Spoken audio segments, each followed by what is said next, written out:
Aujourd'hui, je voudrais vous raconter une histoire qui m'en dit long sur nous-mêmes.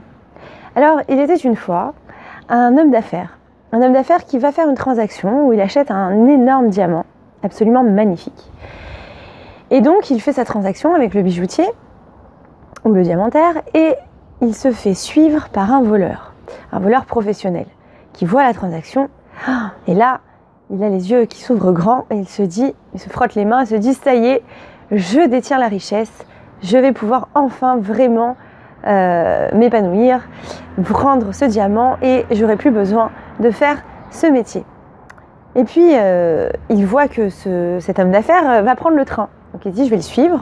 Et il voit que c'est un train de nuit en plus. Il dit, parfait, je vais me mettre dans la même cabine. Et là, je pourrai prendre le diamant en toute tranquillité. Et c'est bon.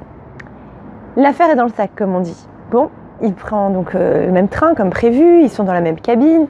Et là, dans la cabine, effectivement, l'homme d'affaires s'endort. Donc le voleur se met au travail, commence à fouiller. Et alors bon, il commence par l'attaché caisse, il ne le trouve pas, il fouille ses affaires, sa valise, il ne trouve pas, il fouille même son lit, il ne trouve pas, il cherche dans sa veste, il ne trouve pas, et ainsi de suite. Et de fond en comble, il fouille dans ses affaires. Et puis on sait qu'il n'y en a pas énormément puisqu'il est en voyage. Et rien à faire, il n'arrive pas à mettre la main sur ce diamant. Le jour se lève, et là il est vraiment dépité, déçu, il se dit qu'il a perdu l'occasion de sa vie de se refaire, de pouvoir arrêter, de pouvoir vivre tranquillement. C'était l'affaire du siècle pour lui. Et puis là, l'homme d'affaires donc se réveille et regarde la tête de son compagnon de cabine et lui dit « mais vous avez l'air bien fatigué. Puis-je vous demander si ça va ou vous avez besoin d'un verre d'eau, quelque chose ?»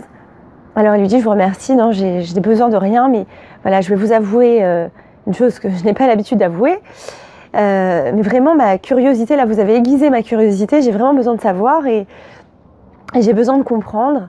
Voilà, en fait je suis un voleur professionnel et je vous ai vu faire cette transaction, je vous ai vu acquérir ce diamant et je comptais vous le voler et donc j'ai passé ma nuit à chercher dans vos affaires où était ce diamant. Alors je vous assure que je ne vous le prendrai pas, je vous assure que je ne vous le volerai pas, mais je vous en prie, dites-moi où vous l'avez mis. C'est pas possible, c'est-à-dire que je n'ai jamais vu ça, je vous ai vu le faire de mes yeux. Et j'aurais vu aussi si vous étiez passé au coffre ou si vous l'aviez mis, en sécurité. C'est pas ce que vous avez fait. Alors où vous l'avez caché? C'est juste ma curiosité qui a besoin d'être satisfaite.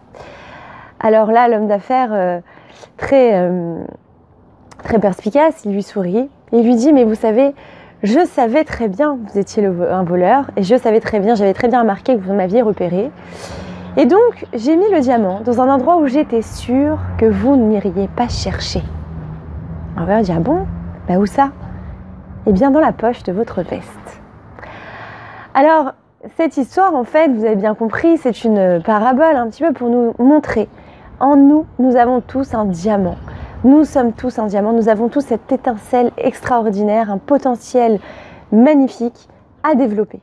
Et nous n'en avons pas toujours conscience. Et malheureusement, on a cette tendance à regarder chez l'autre ce dont finalement nous sommes peut-être nous-mêmes dotés.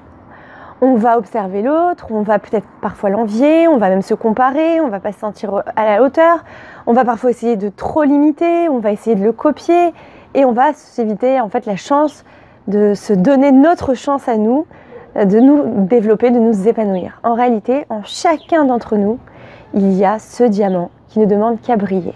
À nous de savoir le rechercher, à nous de savoir regarder à l'intérieur de nous, à nous de savoir le voir et le faire jaillir à la lumière. Voilà, j'espère que cette histoire vous aura plu. Si c'est le cas, je vous invite à la liker, la partager et à visiter mon blog pour plus d'approfondissement. Je vous remercie et je vous dis à très bientôt.